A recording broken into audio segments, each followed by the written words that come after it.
Hi everyone, always welcome to our channel. ఈ వీడియోలో అయితే బ్లౌజ్ కటింగ్, అలాగే ఇది వచ్చేసి లైనింగ్ బ్లౌజు, నెక్ వచ్చేసి పాట్ నెక్ అనమాట. Back part, only back part ఒకటే నేను ఈ వీడియోలో కటింగ్ అనేది చూపిస్తాను. బిగినర్స్కి అయితే చాలా యూజ్ అవుతుంది. చూడండి, ముందుగా లైనింగ్ వచ్చేసి మన వైపు క్లోజ్ సైడ్ వేసేసుకోండి, ఆపోజిట్లో ఓపెన్స్. కింది సైడ్ వచ్చేసరికి మనకు పద్దు పార్ట్ అనేది వచ్చేసింది, అదైతే బ్యాక్ బెల్ట్కు యూజ్ అవుతుంది. స్కేల్ ఉంటే స్కేల్ ఎంత ఉంటే అంత వేసేసుకోండి, లేదంటే 2 ఫింగర్స్ పెట్టేసి మార్క్ వేసేసుకొని మార్కింగ్స్ అనేది కలిపేసేయండి. మనకు బ్యాక్ పార్ట్ క్లోజ్ కాబట్టి మన వైపు క్లోజ్ వేసేసుకోవాలి. ఇలాంటి కన్ఫ్యూజన్ కాకుండా క్లియర్గా ఎక్స్ప్లెయిన్ చేస్తాను, వీడియోని అయితే స్కిప్ చేయకుండా చూసేయండి. ముందుగా బ్యాక్ బెల్ట్ కోసం స్కేల్ అంతా మార్క్ వేసేసి దాన్ని కట్ చేసి పక్కన పెట్టేసుకోండి, అదైతే మనకు బ్యాక్ బెల్ట్కు అనేది యూజ్ అవుతుంది. వీడియో నచ్చితే ఈ వీడియోకి ఒక లైక్ ఇవ్వండి, అలాగే మీకు తెలిసిన వాళ్ళకు, ఇంటి దగ్గరే ఉండి టైలరింగ్ నేర్చుకునే వాళ్ళకు మన ఛానల్ని షేర్ చేయండి. ఆ తర్వాత మీకు ఏమైనా డౌట్స్ ఉంటే కామెంట్ చేయండి. అంతే, బ్యాక్ బెల్ట్ని కటింగ్ చేసేసి పక్కన పెట్టేసుకుంటే మనకి ఎలాంటి కన్ఫ్యూజన్ ఉండదు. ఆ తర్వాత మీకు బ్యాక్ బెల్ట్ అతికించడం ఇష్టం లేకపోతే కట్ చేయకుండా స్టిచ్చింగ్లో మనం ఎంతైతే ఖర్చు వదిలేసుకుంటామో అంతా మనం ఫోల్డ్ చేసి మనం స్టిచ్చింగ్ అనేది చేసేసుకోవచ్చు. లేదు బ్యాక్ బెల్ట్ అతికిస్తాము అంటే బ్యాక్ బెల్ట్ కూడా అతికించవచ్చు, అది మన ఇష్టం, మన చాయిస్. ఆ తర్వాత బ్యాక్ బెల్ట్ అతికించడానికి ఖర్చు కావాలి కదా, ఆ ఖర్చు కోసం ఒక సింగిల్ పాదం అంతా ఖర్చు అయితే తీసేసుకోండి. ఆ తర్వాత మనం ఆ ఖర్చుని వదిలేసే హైట్ అనేది చూసేసుకోవాలి. ఆది బ్లౌజ్ తీసేసుకోండి, ఆది బ్లౌజ్ తీసేసుకొని వీడియోలో చూపిస్తున్నట్టు బ్యాక్ పార్ట్ ఫ్రంట్ పార్ట్ను కలిపేసి పట్టేసుకోండి. అలాగే షోల్డర్స్ అనేవి ఈక్వల్గా ఉండాలి. మనకు టేప్ ఉంటే టేప్ కూడా యూస్ చేయండి హైట్ కోసం. నేనైతే టేప్ యూస్ చేయడం లేదు. ఫ్రంట్ పార్ట్ను బ్యాక్ పార్ట్ను అలా కలిపేసి షోల్డర్స్ అనేది ఈక్వల్గా పెట్టేసుకుంటే మనకు ఎక్కువగా క్లాత్ సాగదు అన్నట్టు నేను అలా పట్టేసుకొని హైట్ అనేది చూసేసుకుంటాను. అలా వీడియోలో చూపిస్తున్నట్టు ఆ కింద మనం ఖర్చు లైన్ మార్క్ వేసాం కదా, మార్కుని వదిలేసి చూసుకోవాలి హైట్ అన్నది. అటు సైడ్ ఇటు సైడ్ వేసేసుకుంటే మనకు ఈక్వల్గా వస్తుంది, లైన్ కలుపుకోవడానికి ఈజీగా ఉంటుంది. అలా స్కేల్ తీసేసి అలాగే షోల్డర్స్ కూడా ఫ్రంట్ పార్ట్ బ్యాక్ పార్ట్ అతికించడానికి ఖర్చు కావాలి కదా, ఆ ఖర్చు కోసం కూడా మనం మార్క్ అనేది వేసేసుకోవాలి. ఖర్చు అన్నది మన ఇష్టం, 1/2 ఇంచు కానీ 1/4 ఇంచు కానీ ఎంతనే తీసేసుకోవచ్చు, కానీ మనం ఎంత తీసుకున్నామో అంతే స్టిచ్చింగ్లో వాడితే సరిపోతుంది. ఆ తర్వాత మనం నడుము లూజు, చెస్ట్ లూజు చూసేసుకుందాం. ముందుగా ఆది బ్లౌజ్ తీసేసుకొని హుక్స్ అనేది పెట్టేసేయండి. నడుము లూజు కానీ చెస్ట్ లూజు కానీ మనం హుక్స్ అనేది పెట్టేస్తే మనకు పర్ఫెక్ట్గా వచ్చేస్తుంది. ఆ తర్వాత అలా వీడియోలో చూపిస్తున్నట్టు చూడండి, ఏమైనా ఎక్స్ట్రా ఉంటే కూడా మనకు రాదన్నట్టు అలా ఈక్వల్గా వస్తుందన్నమాట. అలా కొంచెం సాగదీసినట్టు పట్టేసుకొని నడుము లూజ్ అన్నది మార్క్ వేసేసేయండి. అలా తర్వాత చెస్ట్ లూజ్ అనేది చెక్ చేసేసుకుందాం టేప్తో. చెస్ట్ లూజ్ కూడా హుక్స్ అలాగే పెట్టేసి ఫ్రంట్ పార్ట్లో అనేది చెక్ చేసేయండి. ముందు భాగంలో హుక్స్ పట్టి సైడు మనం తర్వాత మళ్ళీ నడుము లూజ్ కూడా ఒకసారి టేప్తో చెక్ చేసుకోవాలి. ఇప్పుడైతే ఫ్రంట్ పార్ట్ను టేప్తో చెక్ చేసుకుంటున్నాం కదా, అలా ఫ్రంట్ పార్ట్ను నీట్గా సరదేసుకోండి. షోల్డర్స్, ఆర్మ్ డౌన్, చంక డౌన్ ఈక్వల్గా ఉండేలా చూసేసుకోండి. అలా నీట్గా సరదేసుకుంటూ వీడియోలో చూపిస్తున్నట్టు ఏమైనా బ్యాక్ పార్ట్లో ఎక్స్ట్రా ఉంటే కూడా మనకు ఎక్స్ట్రా పార్ట్ అనేది కనిపిస్తుంది అన్నమాట. చూడండి, నేను మార్క్ వేసి చూపిస్తున్నాను. ఎక్స్ట్రా వచ్చింది కదా, ఒక 1/2 ఇంచ్ అంతా ఎక్స్ట్రా వచ్చిందనమాట బ్యాక్ పార్ట్ది. అలా ఎక్స్ట్రా వస్తుంది, అందుకని ఫ్రంట్ పార్ట్లో చెక్ చేసుకుంటే మనకు చెస్ట్ లూజ్ అనేది కరెక్ట్గా వస్తుంది. ఏ సైజ్ వాళ్ళకైనా ఇలాగే చెక్ చేసేసుకోవచ్చు. నేను బ్యాక్ పార్ట్లో చెక్ చేయడం అనేది ఎక్కువ శాతం అయితే నేను ఫ్రంట్ పార్ట్లోనే చెక్ చేశాను. చూడండి, మనకైతే 8 ఇంచెస్ వచ్చింది. బ్లౌజ్ అన్నది పర్ఫెక్ట్గా ఉంటేనే నేను టేప్ కూడా యూస్ చేయను, ఓన్లీ ఆది బ్లౌజ్ ప్రకారంగా కట్ చేస్తాను. బ్లౌజ్ అది బ్లౌజ్ని బట్టే ఉంటుందన్నమాట. ఇప్పుడైతే మనం చెస్ట్ మార్కింగ్ అయితే వేసేసుకుందాం. 8 ఇంచెస్ కింది వైపు నడుము దగ్గర కూడా 8 ఇంచెస్ వేసేసుకుందాము. నడుము లూజ్ మనం టేప్తో చెక్ చేయలేదు కదా, ఒకసారి టేప్తో కూడా చెక్ చేసేసుకుందాము ఎంత వస్తుందో ఎంత లేదో అన్నది. ఇప్పుడైతే చెస్ట్ మార్కింగ్ అయితే ఈక్వల్గా మార్కింగ్ అయితే వేసేసుకోండి. ఆ తర్వాత నడుము లూజ్ వచ్చేసి 7, పైన 2 పాయింట్స్ ఏమో ఎక్కువ వచ్చింది. చూద్దాం ఆది బ్లౌజ్లో ఎంత అయితే వస్తుందో అంత మార్కింగ్ అయితే వేసేసుకుందాం. ఆది బ్లౌజ్ తీసేసుకోండి, హుక్స్ పట్టి సైడ్ నుంచి చెక్ చేసేసేయండి. ఇక్కడ డబల్ పట్టి సైడ్కి వచ్చేసరికి దాన్ని వదిలేసి మనం నడుము లూజ్ అనేది చెక్ చేసేసుకోవాలి. వీడియోలో చూపిస్తున్నట్టు ఏ సైజు వాళ్ళకైనా నడుము లూజ్ అనేది ఇలాగే చెక్ చేసేసుకోవచ్చు. హుక్స్ పట్టి నుంచి బ్లౌజ్ను టేప్ను ఈక్వల్గా పెట్టేసేయండి, ఎక్కడ సాగదీయకుండా. అలా వీడియోలో చూపిస్తున్నట్టు అలా నడుము లూజ్ చెక్ చేసుకుంటే నాకైతే 30 ఇంచెస్ వచ్చింది కరెక్ట్గా. ఆ 30 ఇంచెస్ని మనం 4 భాగాలుగా చేసేసుకోవాలి. ముందుగా అర్ధ భాగం చేసేసుకుంటే 30 ఇంచెస్లో సగం 15, 30 ఇంచుల్లో సగం 15 కదా, ఆ 15లో సగం చేసేస్తే మనకన్నది 7.5 ఇంచులు అయితే వస్తుంది కదా. ఆ 7.5 ఇంచుల్ని మనం నడుము లూజ్గా మార్క్ అయితే వేసేసుకోవాలి. అది బ్లౌజ్కు టేపు ఒక 2 లైన్స్ అంతా తేడా వచ్చింది అంతే. అలా అదేం పెద్ద ప్రాబ్లం ఏం కాదు, ఎందుకంటే మనకు చెస్ట్ లూజ్ ఇంపార్టెంట్ కదా. ఆ తర్వాత మనకు చెస్ట్ మార్కు, నడుము దగ్గర నడుము మార్కు 2 మార్క్స్ ఉన్నాయి కదా, ఆ 2 మార్క్స్ ఎంతైతే ఖర్చు మనకు గ్యాప్ ఉందో ఆ గ్యాప్ అన్నది మనం టక్స్కు, బ్యాక్ పార్ట్ టక్స్కు అంతే ఖర్చుతో వాడాలి. ఈ బ్లౌజ్ వచ్చేసి నడుము లూజు 30, చెస్ట్ లూజు 32 టేప్తో అయితే ఇలా మెజర్మెంట్ చేసేసుకోవాలి, చెస్ట్ కానీ నడుము కానీ. ఆ తర్వాత మనకు నడుము లూజ్ వచ్చేసింది, చెస్ట్ లూజ్ వచ్చేసింది, బ్యాక్ పార్ట్ హైట్ వచ్చేసింది. ఇక మనకు నెక్, షోల్డర్స్ ఒకటే కదా ఉన్నది ఇప్పుడు. అలాగే మనం ఖర్చు కూడా తీసేసుకోవాలి కదా సైడ్కు. ఆది బ్లౌజ్ ప్రకారంగా అయినా తీసేసుకోండి, లేదంటే 3 ఫింగర్స్ 4 ఫింగర్స్ అయినా తీసేసుకోండి. లేదు మాకు ఇంకా ఎక్కువ కావాలంటే ఇంకా ఎక్కువ కూడా వదిలేసుకోవచ్చు, అది మన ఇష్టం. 3 ఇంచెస్ 3 ఇంచుల వరకు మనం ఖర్చు అనేది తీసేసుకోవచ్చు.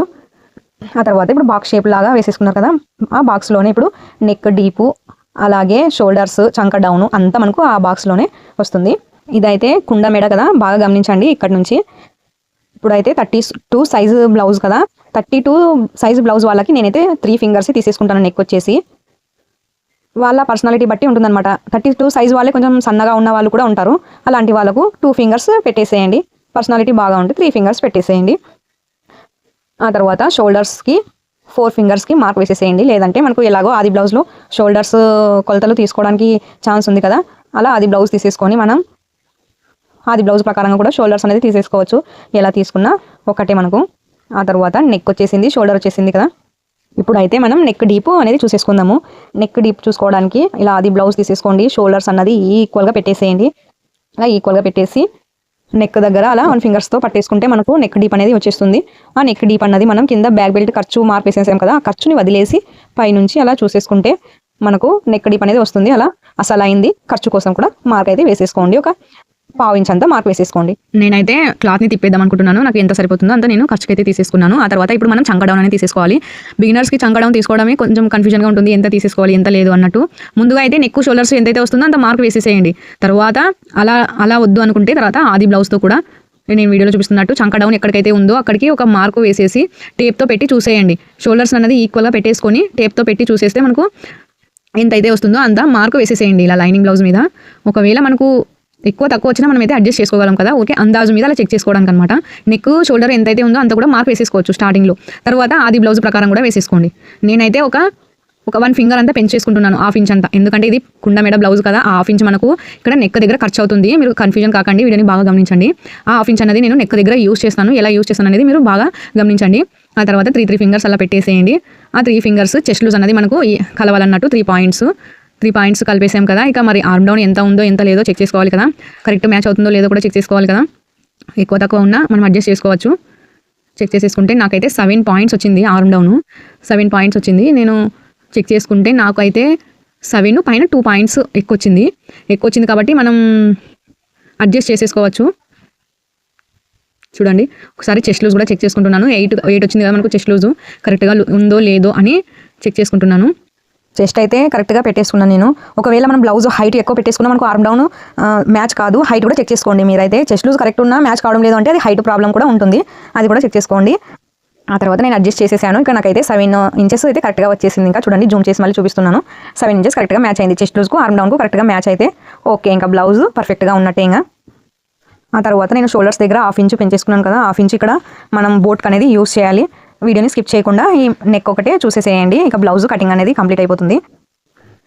ఇంకా మనకు నెక్ అయితే మనం 3 ఫింగర్స్ అయితే వేసేసుకున్నాం కదా, ఒక 2 పాయింట్స్ అంతా పెంచేసుకోండి. ఒక 2 పాయింట్స్ అంతా పెంచేసుకున్న తర్వాత పొడి వచ్చేసి 4 ఇంచెస్కి అయితే నేను మార్క్ వేసేసుకుంటున్నాను. 4 ఇటు 4 అటు 4 ఈక్వల్గా ఉండేలా పెట్టేసేయండి. ఆ తర్వాత స్కేల్తో స్ట్రైట్గా లైన్ వేసేసి ఇప్పుడు మనం నెక్ ఎంతైతే తీసేసుకున్నామో కింది వైపు కూడా అంతే వచ్చేలా మార్క్ వేసేసేయండి. ఇది చిన్న సైజు బ్లౌజు, పెద్ద సైజు బ్లౌజ్లో కొన్ని చేంజెస్ అయితే ఉన్నాయి. ఇదైతే చిన్న సైజు 30 to 30 సైజు బ్లౌజ్కు ఇవే మెజర్మెంట్స్తో సరిపోతాయి. అలా పాయింట్స్ అనేది కలిపేసేయండి. బాక్స్ ఎల్ షేప్ మాదిరిగా వేసేసేయండి. ఎల్ షేప్లో రావాలి. మనం నార్మల్ బ్లౌజెస్కి 4 ఇంచెస్ పెట్టేస్తాం కదా నెక్ విడుతు, అలాగే పెట్టేసేయండి. కింది వైపు కూడా 4 ఫింగర్స్ అలా బాక్స్ మాదిరిగా వేసేసుకోండి. మనకు పైన బాక్స్లో బోట్ షేప్ రావాలి, కింద బాక్స్లో పాట్ షేప్ రావాలి. ముందుగా నార్మల్ బ్లౌజెస్కి రౌండ్ ఎలా చేసుకుంటాం అలా ఇచ్చేసుకోండి. ఆ తర్వాత పైన వచ్చేసి మనకు బోటు వేసే ముందు మనం 2 లైన్స్ అంతా పెంచేసుకోవాలి. ముందు నెక్ వచ్చేసి 3 ఫింగర్స్ పెట్టేసాం కదా, ఆ తర్వాత 2 లైన్స్ పెంచేసాం కదా, ఇప్పుడు కూడా 2-3 లైన్స్ పెంచేసుకుంటూ రౌండ్ అయితే తీసేసుకోవాలి. స్కేల్తో కానీ లేదంటే హ్యాండ్తో ఇప్పుడు వేసేస్తున్నాను చూడండి, రౌండ్ అలా రౌండ్గా రావాలి. పైన కూడా 2-3 లైన్స్ అనేది పెంచేసుకోవాలి. స్కేల్ ఉంటే స్కేల్ కూడా యూస్ చేయొచ్చు. చూడండి స్కేల్తో కూడా చూపిస్తాను. స్కేల్తో కూడా అలా పైన ఒక 2 లైన్స్ అలాగే రౌండ్కు మ్యాచ్ అవ్వాలి. పైన ఒక 2-3 లైన్స్ రావాలి. అలా రౌండ్ అనేది మనం తీసేసుకోవాలి. కన్ఫ్యూజన్ కావద్దని నేను చివరన వేసిన లైనే రౌండ్గా వచ్చింది, అలాగే మనకు బోట్ షేప్లో వచ్చింది. ఆ తర్వాత కింద కుండ మెడ అనేది తీసేసేయండి. కుండ వచ్చేసి అలా రౌండ్గా తీసేసేయండి. దానికి పెద్ద షేప్ ఏమీ అవసరం లేదు, రౌండ్ వస్తే చాలు. ఆ తర్వాత మనకు మన ఇష్టం, అది చిన్న కావాలంటే చిన్న పెట్టేసుకోవచ్చు, పెద్ద కావాలంటే పెద్ద కూడా వేసేసుకోవచ్చు, అది మన ఇష్టం. అది బ్లౌజ్లో నేనైతే ఎంత ఉంటే అంతే పెట్టేశాను, వాళ్ళు ఏం చెప్పలేదు, అది బ్లౌజ్ ప్రకారం అయితే పెట్టేశాను. ఒకవేళ ఇంకా చిన్న కావాలంటే చిన్న కూడా పెట్టేసుకోండి, లేదు ఇంకా నాకు కొంచెం పెద్దగా కావాలి అంటే పెద్ద కూడా పెట్టేసుకోవచ్చు. ఆ తర్వాత అలా బ్యాక్ పార్ట్కు షేప్ కూడా ఇచ్చేసేయండి కదా, నేను స్కేల్తో అలా మార్క్ వేసేసి షేప్ కూడా ఇచ్చేసేయండి. ఆ తర్వాత మనం కటింగ్ చేసేసుకోవడమే. మీరు ఎలాంటి కన్ఫ్యూజన్ కాదండి. ఒకవేళ అర్థం కాకపోతే కామెంట్ చేయండి, నేను మళ్ళీ మరో వీడియోతో బాగా ఎక్స్ప్లెయిన్ చేస్తాను. అలా కటింగ్ చేసేసుకున్న తర్వాత నేనైతే ఫ్రంట్ పార్ట్ హ్యాండ్స్ కూడా కటింగ్ చేసేసుకున్నాను. అవి మామూలుగా నేను ఆల్రెడీ ఫ్రంట్ పార్ట్ హ్యాండ్స్ నేను ఆల్రెడీ పెట్టేశాను కదా, మళ్ళీ ఎందుకు వీడియో లెంత్ ఎక్కువ అవుతుందని నేనైతే అవేమీ పెట్టలేదు. ఫ్రంట్ పార్ట్ హ్యాండ్స్ కట్ చేసుకున్న తర్వాత నేనైతే కుండ షేప్ అనేది కట్ చేసుకున్నాను. చూడండి, మీకోసం మళ్ళీ మార్క్ వేసి చూపిస్తాను, ఎలాంటి కన్ఫ్యూజన్ కాకండి. కుండ వచ్చేసి అలా రౌండ్గా కట్ చేసుకున్న తర్వాత చూడండి, పైన వైపు నుంచి అలా 2 లైన్స్ 3 లైన్స్ ఎక్కువ పెంచేసుకొని కింది వరకు రౌండ్గా వచ్చేలా మార్క్ వేసేసుకోండి. నార్మల్ బ్లౌజ్ కంటే 1/2 ఇంచ్ ఎక్కువ పెట్టేసి మనం అయితే మార్క్ వేసేసుకున్నాము. అంతే, ఈ వీడియో ఇంతటితో ఆపేస్తున్నాను. Bye bye.